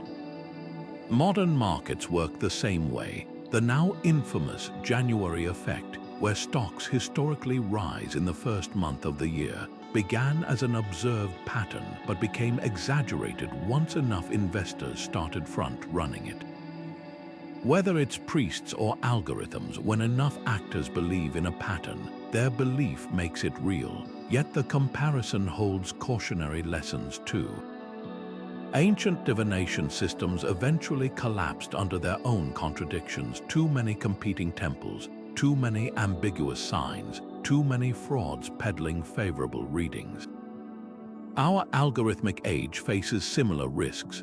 Flash crashes, meme stock frenzies, and cryptocurrency bubbles all stem from the same vulnerabilities that toppled divination-based economies: over-reliance on opaque systems, herd behavior, and the inevitable moment when reality diverges from the models. The Babylonian priests who drowned for false prophecies have their modern counterparts in the quant funds that dissolve overnight when their algorithms fail. Perhaps the most poignant parallel lies in how both systems handle blame. When liver divinations led to economic disaster, ancient rulers often blamed impure sacrifices or unworthy priests rather than question the system itself. Today, when algorithms malfunction, we blame glitches or unforeseen correlations rather than confront the uncomfortable truth that no system, whether powered by burning bones or neural networks, can ever fully predict the beautiful, terrifying chaos of human markets. The real continuity across millennia isn't in the tools we use, but in why we use them. That Babylonian merchant clutching a clay tablet with divination results and the Wall Street trader staring at Bloomberg terminals are kin in their hunger for certainty, a hunger that no amount of technological progress seems able to extinguish. As we stand at the dawn of AI-driven prediction systems, we do well to remember how our ancestors navigated their own oracle revolutions, with a mix of awe, pragmatism, and the wisdom to know that some futures refuse to be foretold. The ancient city of Ur thrived for centuries as a glittering jewel of Mesopotamia, its wealth built on the twin pillars of trade and temple, until the day the gods fell silent. Archaeologists sifting through its ruins have uncovered a chilling pattern, layer after layer of tablets recording increasingly desperate divinations as the city's fortunes wane. Where once liver omens guided prosperous trade missions and bumper harvests, later records show priests slicing open animal after animal, searching in vain for favorable signs that never came. This wasn't just spiritual crisis, it was economic suicide. One particularly telling find is the archive of a merchant named Lugal Ushumgal, whose meticulous records span Ur's golden age to its collapse. Early tablets show him balancing divinations with practical observations, tracking caravan routes alongside lunar cycles, noting market prices with the same care as sacred bird flights. But as drought gripped the region around 2100 before the Common Era, his later tablets grow frantic. Though the wells run dry and the fields crack, the liver shows no anger from the gods, reads one entry. Another laments, the diviner says to plant barley, but the soil blows away like dust. Lugal Ushumgal's story mirrors Ur's broader tragedy, a society so steeped in celestial guidance that it forgot to read the earth beneath its feet. The archaeological record reveals this fatal disconnect in startling detail. While sediment cores from nearby rivers show worsening salinity from over-irrigation, Ur's tablets from the same period obsess over celestial omens, interpreting a comet's passing as the reason for failing crops rather than recognizing decades of unsustainable farming. Even as neighboring cities like Lagash adapted by digging deeper canals and switching to salt-resistant crops, Ur's elites doubled down on ritual, A cache of administrative texts found in the ruins of the Great Ziggurat shows the city's leaders ordering ever larger sacrifices during the drought, hoping to appease the gods while their grain stores dwindled. What makes Ur's case so poignant is the glimpses of dissent buried in its ruins. A rare handful of tablets, often found in the homes of mid-level bureaucrats rather than temples, suggest some officials pushed for pragmatic reforms. One clerk's letter warns that the liver cannot drink when the Euphrates runs low, while another advocates diverting labor from temple construction to well digging. These voices were systematically ignored. Their tablets were often recycled or buried separately from official archives, as if their heresy could be erased. The most damning evidence comes from the city's final years. As invaders circled, tablets record priests performing back-to-back extispacy rituals for weeks on end, desperately seeking any sign of divine intervention. The last decipherable tablet found in the ashes of a merchant's house simply reads, "The gods have left the liver empty." Modern soil analysis tells the rest of the story. Salt concentrations spiked to levels that would have made agriculture impossible, while pollen samples show a sudden shift to desert plants. Didn't just fall because it prayed instead of acting. It collapsed because its entire economic framework had no language for crises the gods didn't predict. The bitter irony, neighboring cities that blended divination with empirical observation, like Nippur's priest engineers who correlated flood levels with harvest yields, survived the same drought that doomed The lesson etched in Ur's ruins isn't that faith and economics can't coexist, but that neither can thrive without balance. Like a merchant who stares so intently at the stars that he trips over a stone, Ur's tragedy reminds us that the most dangerous omen of all is the one we refuse to see, not in the heavens, but in the unflinching reality before our eyes. Beneath the sacred smoke and chanted prayers, divination hid a brutal truth. It was never just about predicting the future, but controlling it. When a Babylonian priest declared the gods demanded higher grain taxes, or a Shang oracle bone warned against trading with rival states, these weren't neutral prophecies. They were economic weapons wielded by elites to legitimize their grip on wealth and labor. Temple archives from Mari reveal how diviners received lavish gifts from merchants before issuing trade rulings, while Egyptian tomb paintings show pharaohs consulting oracles conveniently timed to coincide with tax collection cycles. The system's genius was its circular logic. The gods spoke through the privileged, and the privileged just happened to benefit most from what the gods said.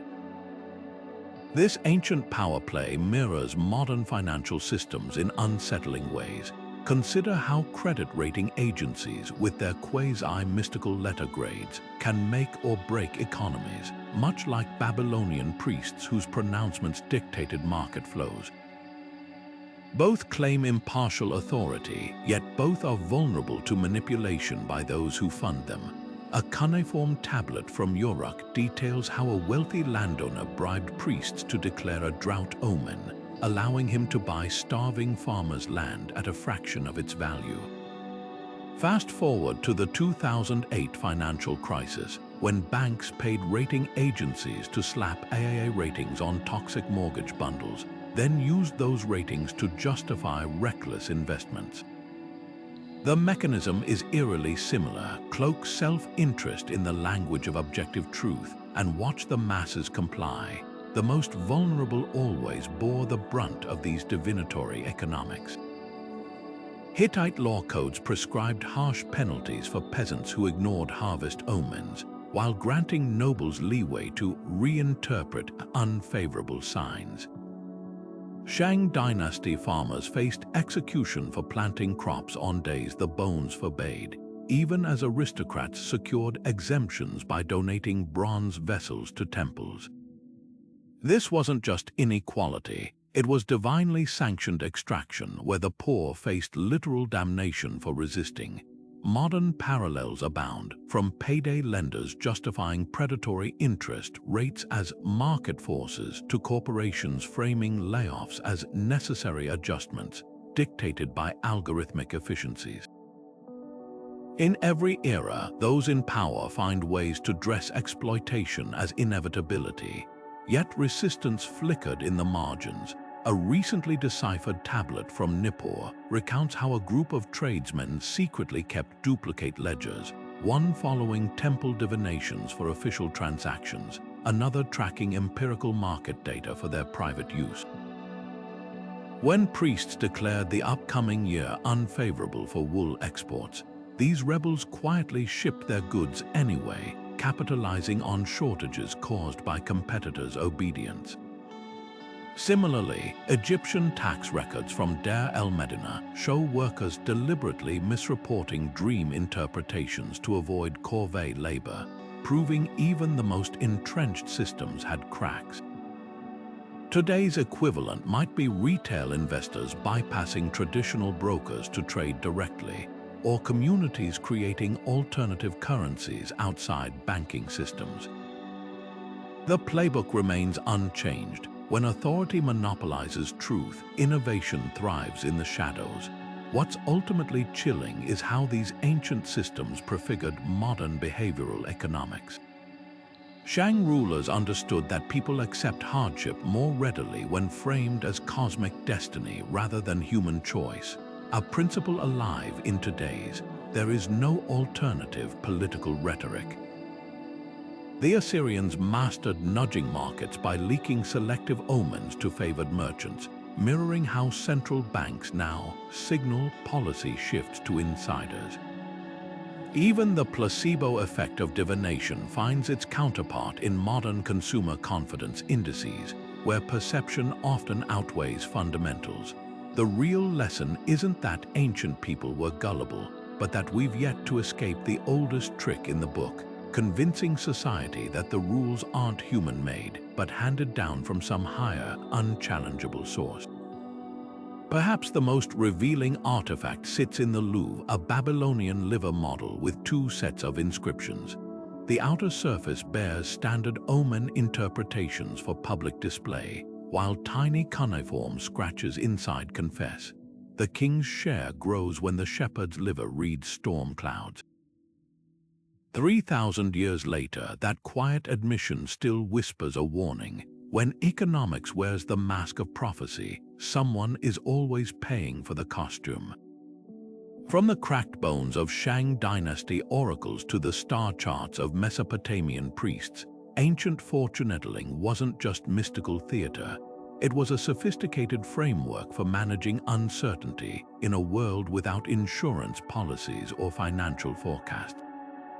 These rituals gave structure to chaos, transforming the terrifying randomness of harvests, trade routes, and tax cycles into something that felt intentional, even sacred. When a Babylonian merchant watched a priest examine a sheep's liver, he wasn't just seeing superstition. He was witnessing an early form of risk assessment, where every discoloration and vein pattern carried economic implications as precise as modern credit scores. What's remarkable is how these systems created shared narratives that entire economies could rally around. A single omen from Delphi could pause Mediterranean trade for weeks, just as today's Federal Reserve announcements can freeze markets. The temple courtyards where diviners practiced were the ancient equivalent of Wall Street trading floors, spaces where collective belief translated into concrete financial action. Whether it was Egyptian priests timing tax collection to Nile flood predictions or Shang officials minting coins based on oracle bone cracks, these weren't arbitrary decisions. They were calculated moves wrapped in divine authority, blending spiritual and economic logic into something greater than the sum of its parts. Yet the true legacy of these practices lives on in our psychological need for certainty. Modern traders staring at algorithmic predictions or inflation charts aren't so different from Mesopotamian merchants scrutinizing lunar omens. Both are searching for patterns to impose order on an unpredictable world. The language has changed, but the impulse remains. We still crave systems that can tell us when to plant, when to sell, when to hold fast. Even our financial terminology betrays these ancient roots. Phrases like bull markets and bear markets echo the animal symbolism that once dominated temple divinations. Perhaps the most enduring lesson lies in how these systems balanced innovation with tradition. Ancient divination evolved alongside commerce, adapting to new trade routes and commodities without losing its core purpose. Today's economic models could learn from that flexibility, the ability to incorporate new data while respecting timeless human anxieties about the unknown. After all, the sheep's liver may have been replaced by machine learning algorithms, but the fundamental question remains: how do we make decisions when the future is fundamentally unknowable? As we navigate today's volatile markets with our spreadsheets and forecasts, it's humbling to remember that the challenges we face, supply chain disruptions, inflation, unpredictable yields, are the same ones that haunted ancient traders. Only now, instead of sacrificing goats, we sacrifice sleep over interest rate hikes. The rituals have changed, but the dance between faith and finance continues. If history teaches us anything, it's that economies thrive not when they reject uncertainty, but when they find creative ways to live with it, whether through starlight, statistics, or something in between. So the next time you check a stock ticker or read an economic forecast, take a moment to appreciate the ancient roots of that impulse. Somewhere in the back of our collective memory, there's still a Babylonian priest turning over a liver in the sunlight, searching for answers in the patterns. We may have swapped smoke and stars for screens and data, but the quest remains beautifully, stubbornly human. For more journeys into the unexpected connections between past and present, be sure to subscribe. Who knows what other hidden threads we might unravel.